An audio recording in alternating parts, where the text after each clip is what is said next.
Bonjour, comment est-ce qu'on construit un Lego avec des atomes? Comment est-ce qu'on est capable de faire de la matière atome par atome? Vous allez voir, c'est avec l'espèce de pieuvre qu'il y a derrière moi. On est ici au C2N, c'est la plus grande salle blanche académique en France. Alors l'objet que vous avez derrière moi, venez voir, c'est une MBE, Molecular Beam Epitaxy. Le principe, vous allez voir, il est assez simple. Vous prenez des matériaux hyper purs, ils sont cachés là-dedans, par exemple de l'arsenic, du phosphore, et vous les chauffez, donc ils s'évaporent, et vous les aspirez avec du vide à l'intérieur.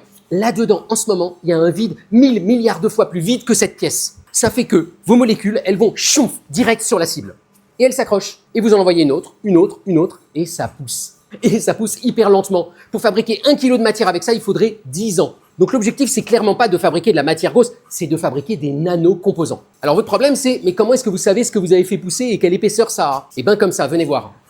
Ok, là, on balance des électrons en direct sur la cible, là où il y a vos atomes, et on va récupérer ça sur un écran fluorescent, et ça va permettre aux scientifiques ici de voir le nombre de couches qu'ils sont en train de faire en direct. Alors à quoi ça sert cette machine? Ça sert à faire en gros tous les composants qu'il y a dans vos smartphones, c'est des nanocomposants. Mais pour les physiciens, ça sert à faire des petits bijoux de physique quantique. Par exemple, on est capable de fabriquer des puits quantiques. En superposant de la bonne façon les bons matériaux, on va piéger des électrons, et on va les contrôler niveau quantique par niveau quantique. Et ce que j'adore dans cette machine, c'est que pour faire les objets les plus petits au monde, il faut les machines les plus grosses au monde.